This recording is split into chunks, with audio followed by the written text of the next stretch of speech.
going on, Packers fans? Aaron Nagler here, ready to talk some football with my good buddy Andy Herman, the creator of the Pack-A-Day podcast and purveyor of fine Packers takes across the internet. Andy, happy Victory Monday, my friend. You know, usually we have to have some therapy. So I hate to be the bearer of bad news this week. It was only Brett Rippon, so it unfortunately doesn't count. We have to wait. Fair point. Fair point. Yeah. Fair point. I hate to be that. Doesn't count. Yes, Doesn't is count. a section of the internet that puts an asterisk against the Packers' victory against the Rams because of said backup quarterback. And look, I understand it. I get where some Packers fans' heads are at. You know, I do think I live in a world where I want to watch the Packers win football games, and I enjoy it when they do so, which the Packers did yesterday. So that's what I'm going to do. And look, you can talk about the defense and the fact that they went up against a backup, and it'll pretty much caveat the entire conversation, right? So I'll turn it around, and we'll start with the offense, because I did think the offense kind of got on track yesterday. Now, where they didn't put up 30 points or anything, but they finally looked like they found a way of working. A big key component of that, of course, is, lo and behold, getting the ball to Aaron Jones. And I know that sounds simple, but it sure seemed to get them results yesterday. It did. And I think not only, you know, the success they had with Aaron Jones, but if you're looking for things to me that are repeatable, it was the effort that they put in the run game and just the effort in the blocking. It was so much better than what I think we've seen in previous weeks. You could see them getting to the second level. You could see them stealing blocks. It just looked night and day difference to the point where there were multiple times in that game I'm just like, where has this been? And yes, the Rams, Right. Not a super great team. We can caveat it to death. But I thought there were things that were repeatable. In fact, even when I think it was either at halftime or maybe even a little bit before then, when things were still not looking like the greatest, it was maybe 7-3 or whatever. I still thought that there was a lot of positives to take away. You had a couple bizarro offsides, offensive penalties that railroaded some, or train wrecked some drives. But outside of that, I thought some of the things that you saw them do were things that were better, were repeatable, and they could do moving forward. And that gave me excitement. And then in the second half, they kind of put that to the test, and they actually played much better in the second half even. So I really liked it. And like you said, it started and ended with the running game, and then they were able to get things going off of that. Well, to your point about getting things going, we've talked a lot over the course of the 4-game losing streak about the work or the lack thereof up front. And I don't think there's any doubt that this is one of, if not the best performance from the offensive line throughout the season. Now, there's obvious caveats with level of competition, but it is an NFL game. You are going up against NFL players, one of whom is one of the greatest ever to play in Aaron Donald, and they found success on the ground. And I don't think, I know Josh Myers has taken a lot of heat for good reason. His play has been very inconsistent, but I thought that was one of his better performances, especially in the run game. I don't think, anyone's going to confuse him with an all-pro anytime soon, but for a guy who has, on these internet streets, taken a lot of grief, I thought I want to say responded well, because I don't think he's reading Twitter, but I think he played a decent game overall. No, but you can respond to what your coaches and GMs are saying, right? Like you can respond to hearing that your name is being called out and being like, they think he's playing the best football. You don't want to go and prove him wrong, right? I thought it was still a little bit inconsistent from Josh, but I thought there were a couple of plays that I thought overall were just really indicative that he still has something to give to this team. The play where he pulls all the way to the outside and then blocks the corner into oblivion. It was a great play call. They blocked it up on the side to get him out to the sidelines and give him that opportunity to do so. But as Dusty Evely and I and Perry were talking about last night on Pack-A-Day, he has great movement skills and he can get to the second level. And sometimes you just have to kind of let a guy do what he does best. And I think that is one of the things that he can do well, is get that movement, pull it to the outside and then go block a dude. And we haven't necessarily seen a ton of that from Green Bay this year. And when we have, it hasn't been successful because the blocks on the outside haven't been good enough. They just executed better in this game. But I did think that he, provided a little bit better on double teams. I didn't think he got beaten in pass protection easily in this game. So still, still some inconsistencies, but I like this game from Josh. No big qualms with it whatsoever. And then kind of we'll go up and down the line, but it was interesting to see Josh's performance as, starting out the gate and then having to leave due to injury. I thought Rasheed Walker came in and played well enough for them to continue to operate on offense. That sounds like faint praise, but it wasn't. I mean, how many times have we seen in the history of the Green Bay Packers in the last 10 years or so where somebody has gotten injured and then things just fall apart because they've got a backup in there. But Walker obviously has got a ton of starting experience now, but it was nice to see them not get derailed by the fact that they had to play a backup. And then, I mean, you talk about the appearance of Sean Ryan for what, 7 plays, and they march down the field and they score a touchdown, and then he's back on the bench. What Green Bay just likes to make things weird. I'm not even going to say difficult, just weird. Like he's playing well. You've scored. Keep him in there. I don't get it. I don't get it. And I get whatever maybe they're going to think and say, because we'll hear from Matt LaFleur later today, and hopefully he'll be asked about it. But I get it. Maybe Runyon was being taught a lesson, I guess. I don't know. He wasn't injured. He did go in the blue tent. He did go in the blue tent. All right, so I think it wasn't a slight injury issue where they take him out, they let Ryan have go in, and then it looked like Runyon was ready to go back in, and they just said let Ryan finish out the drive. And then interestingly enough, I did not notice this yesterday during the game, but I noticed it. So I tweeted out the 7 plays, and I wasn't done grading on offense yet. I'm like, all right, that'll just do it for Sean Ryan. I can tweet that out.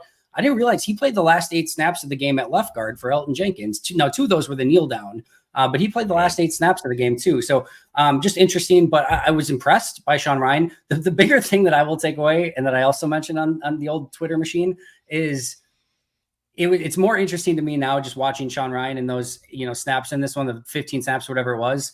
Like how Royce Newman got 170 some snaps this season over that guy from what I saw in just that small snippet. Now, very extremely small sample size, but that looked a whole heck of a lot different than anything I saw from Royce at any point this year. I mean, I saw that, and the first thing I thought was, obviously, God help me, I just don't want to forget Royce Newman. Like you just don't bring him up. Like I don't want to know. I like you break glass in case of emergency. Got to throw him out there because you need a body. Fine, but other than that, I don't want to think about him. But because you made me think about him, I did think back to this summer, and it's not like either one of those guys were covering themselves in glory. No. And this staff is always, and I mean always, going to err on the side of experience. Yep. Whether it's been good experience or not, it's experience. It's someone who's been through the fires, taken snaps. So I can't say I'm surprised by it, simply because if Sean Ryan had like a noticeably better summer, then I think, okay, where the hell has he been? But I get, to an extent, the coaching staff erring on the side of, we know what this guy is. The other guy could be, quote, even worse, But, he hey, this might be the first step towards maybe, I don't know, battle, but the idea of, okay, we're not afraid to get him on the field. Because, as you say, he acquitted himself, I thought, quite well. And to be fair, Royce Newman was active in this game. They could have put Royce Newman in this game, and they did not. They put Sean Ryan in, and it turned out well. And hopefully that is a harbinger of things to come, and he can continue that play if he does get a larger sample size moving forward at whatever point because of whatever injury. And then looking behind the offensive line and at the quarterback, I mean, it's amazing what happens when people catch the football, Andy. It's incredible to me. And I will say, look, I know there are people who are never going to be sold on Jordan Love, and that's fine. But you talk about his really kind of almost scattershot performances from time to time, these last kind of 3 or 4 games, and then you look at the game on Sunday, man, that's exactly what you've been waiting for as far as playing within himself. Yeah, he had an errant throw here or there, kept it clean, no real kind of putting the ball in danger, really productive, efficient with the football. And at the end of the day, you move the ball, especially in the second half, and scored some points. That's a first step. That's something I'm really encouraged by because, look, we've certainly seen guys in the NFL who just never quite figure it out, right? For a multitude of reasons. And there's certainly lots going on around Jordan. But I thought, obviously, the run game helps, keeps you ahead of the sticks, things like that. But, man, this is what we've been waiting for as far as, again, he hasn't arrived. I'm not saying he's an all-pro or anything, but that's a good, positive kind of first step out of the morass that we've seen for the last month. Yeah, you look at an entire game and maybe like 2 or 3 negatives. You have the missed throw to Christian down the field. That's the big one, right? That's the big one. Absolutely. You have a couple sacks that I thought he maybe, could have either gotten rid of the ball or maybe found a better option. Especially at the end of the first half. That was a tough one. Yeah. Big time. Outside of that, there's the interesting one where he kind of avoids a sack and then throws it backwards to Aaron Jones and it goes over Jones' head and it's a throw out of bounds. Yeah. But like what he did to avoid that sack and still know where I Jones couldn't was. believe he wasn't taken down there. Yeah. I still can't believe it. Yeah. Yeah, very much so. So like just even and to have the wherewithal that Jones was there and to have an opportunity to get him the ball. Now, again, it goes over his head, it's out of bounds. It's like basically a sack / fumble anyway, but I was kind of impressed by that play. And then I thought the big thing going into this game was you knew the Rams were going to give you some underneath stuff. You knew they were going to give you some opportunities to kind of check the ball down and give you some throws. I thought if Jordan had the same game he had against Detroit earlier this year, where he kept going to read 3, 4, 5 in his progressions and not taking some of the simple stuff, that's where Aaron Donald and those guys can absolutely annihilate you because they're going to get home by that time. So this was really a challenge in the art of just get the ball out of your hands and let your playmakers do the work. I thought he did a really nice job of that. You end up with a great completion percentage at the end of the day, a solid performance with very few negatives and no turnovers. There was one play early, I think it's the very first third down of the game, where he utilizes his hard count to get the Rams to declare. He sees it. He points the blitz out, adjusts the protection. The blitz does come. They don't call it off, and he hits Wicks on that shallow cross. Yep. I've been waiting for that all year. I mean, that is a simple play, and I think, if I remember right, I think the commentator mentions that in the broadcast. Like, it's most likely going to be man coverage because you see that pressure coming, and you wait for Wicks, and he lets it clear out, and he hits him in stride. Easy first down. I may say easy. Nothing's easy in the NFL, but that's exactly what we've been waiting for. Like, that's the idea of you don't need to push it down the field. You don't need to be finding these like deep developing routes, of which there are plenty that are running the coverage off, but like football doesn't have to be difficult. Like that, it was so well executed. It was like you draw it up, and that's what I mean when I talk about like steps forward. That's something we hadn't seen a whole lot of up until yesterday. Yeah, I think that, again, going back to just kind of learning from the Detroit game and kind of carrying it over into this one and being able to get rid of the ball a little bit quicker. I think that's the big cautionary tale I would say to fans that are just like, it's time to go to Sean Clifford or it's time to be done with Jordan Love. I get that there is a body of work that Jordan Love still needs to show, and I'm in no way, shape, or form saying that he is the final answer to the test. But man, you see a few things every week like that either he's picking up or just that he can do that a lot of other quarterbacks can't do. That I would want to make obscenely sure that he wasn't the guy before I go in any different direction. Because, and again, I'm not giving credence to the it's time to start Sean Clifford thing. I'm just saying, like, I want to give every opportunity for him to see if he can be the guy, and certainly through this year. And then you can kind of catch up after the year and see where you want to go with things. But man, there's just stuff like that keeps giving me pause of like, all right, there's still a lot here to work with for Jordan Love. I wanted to ask you about, we mentioned the deep one to Watson that he misses early up that left sideline. Yeah. My initial thought, I thought it while I watched it live, and then I thought it again when I watched it this morning.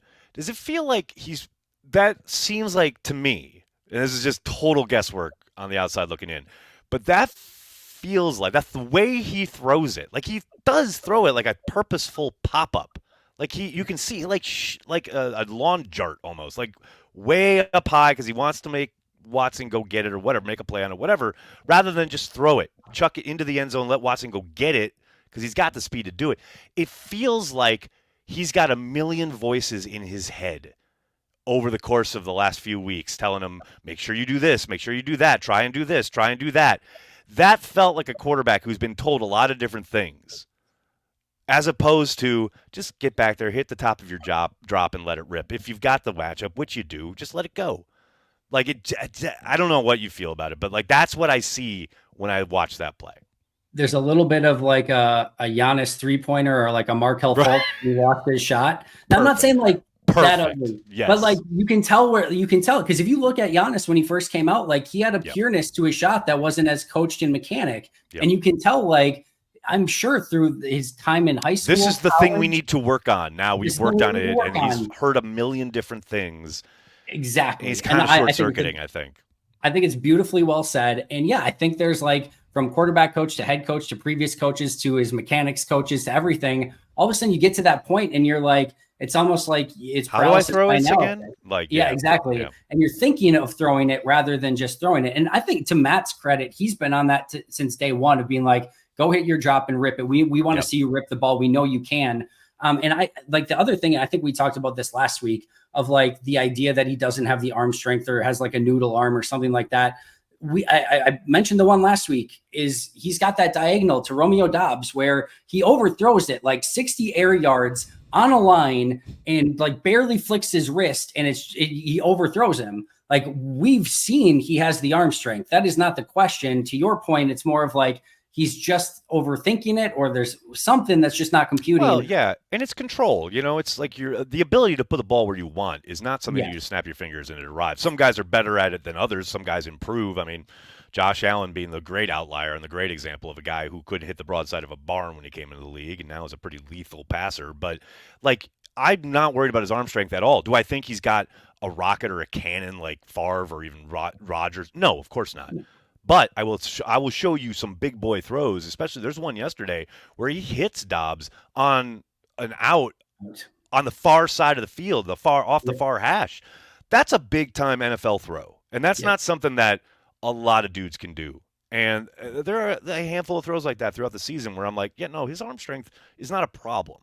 It's just a question of like delivery and repetition and getting used to the speed of the game and there's guys he's throwing to and things of that nature. Let's flip it over to the defensive side of the ball, and we got to do it. We got to talk about Carrington Valentine. I mean, you talk about a guy who got picked on in Denver, and I thought really responded well in this game as far as knowing he's the starter. They've just said goodbye to Rasul.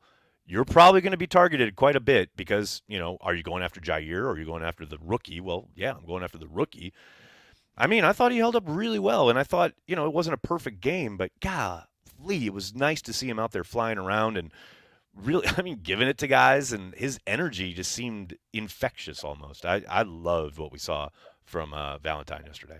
And pretty dang close to perfect because they targeted 7 times. He had 0 completions and a offensive pass interference. So they actually went backwards when targeting Carrington Valentine Right. yesterday. And this game as a whole is kind of, and again, we can caveat the Brett Rippon thing, but this game as a whole was what I expected this Packers team to be more like all season long, where it was a defense that was keeping you in the game, a handful of just the dumbest, stupidest mistakes you could possibly imagine by some players, like Dontavian Wicks, just like basically, randomly like bobbling and flukiest fumble I've ever seen. Yeah. And then, but also like the offense showing signs and then young players showing progress. This was kind of like the concept that I had in my mind for what this Packers team would look like for the vast majority of the year.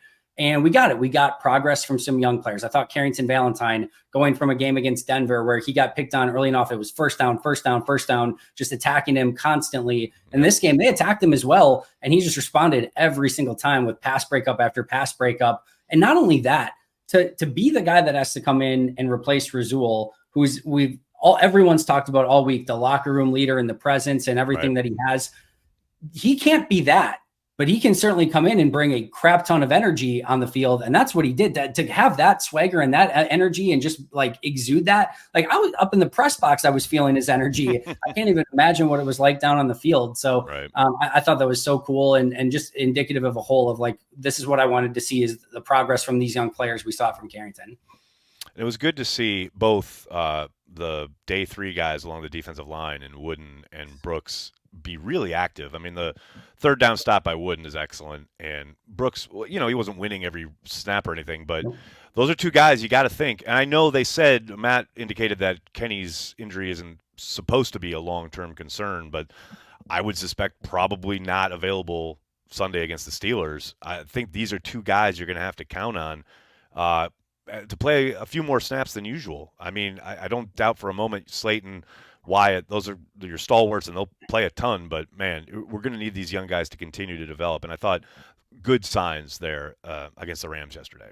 And again, progress. And I think if you would have told me that like Carl Brooks and Colby Wooden had a really nice pass rush that like stood out, I'd be like, yeah, that sounds about right. Makes sense, right? What was so awesome was both of them had huge plays in the run game where Carl Brooks like basically resets the line of scrimmage like 5 yards in the backfield, and then LVN has the ability to come underneath and make the tackle for the loss. That was awesome. And then Colby Wooden, huge fourth down stop. Like, it's just like those sort of things that you're seeing from these players. That's what gets me excited, is that there's something around the corner that can be even better. And I thought that, again, those two are huge examples of that. And I think going to be, I don't know how aggressive I want to be with it, but I think they have starting caliber potential for this team down the road. I definitely agree. I think the potential is there. It's always interesting to watch the journey and whether they achieve that, right? Opportunity will be part of it, but yeah, I think they've got the talent to do it. Talking about looking at the Steelers game, Packers opening up, I believe, is 3.5-point underdogs. What are the keys here? Because, I mean, they haven't been great on offense in Pittsburgh, but they can move the ball. They have talent. It's not like they're a juggernaut or anything, but I think it's a much stiffer test for Jordan Love and company on the offensive side of the ball. I don't doubt for a moment they're going to continue to try to run the ball as effectively as they did yesterday, but, man, I think it's going to be much tougher sledding against Pittsburgh. Yeah, Steelers coming off a Thursday night game, so they're going to have a little bit of extra time to prepare for it. I think that Kenny Clark injury is going to be a huge one. Like you said, it'll be tough to imagine if he's able to go, but that's going to be one to kind of keep an eye on through the course of this week. I like Pittsburgh at home in this one, but I would very much expect Green Bay to compete. You had the game against Max Crosby where he just completely annihilated Green Bay and took over the game. You cannot allow TJ Watt to do that exact same thing in this game. I think you can attack Pittsburgh's secondary a little bit. I'm not totally sold on it. And I think with Pittsburgh's offense, this is a Matt Canada offense that has not been super exciting. And for all the talk of like Joe Barry and Green Bay, it's been basically Matt Canada has been the same conversation on the other side for fans in Pittsburgh. That's going to be an interesting match. Yeah, I think I tweeted that out the night that they were on that Thursday night game. I was like, my God, we get Canada versus Barry next week. Hide the wife, hide the kids. What more could you possibly want in life? But yeah, I think those are just, off the top of my head, some of the big ones. And then I'm sure too, after the whole George Pickens thing that happened on Thursday night and everything, they're going to want to look to probably get him involved early and often. And he's going to want to go out and have a big game. So just making sure Jair and Carrington and the guys that we just talked about that had a great game yesterday kind of carry that over into Pittsburgh this week. Deontay Johnson's always formidable as well, obviously. Absolutely. Andy, can't thank you enough for the time. It's good to enjoy a Victory Monday with you for a change. Make sure you're checking out Andy's stuff at Pack-A-Day and everywhere else he inhabits on the internet talking about the Packers. Andy, can't thank you enough, man. Thanks, Aaron. Have a good one.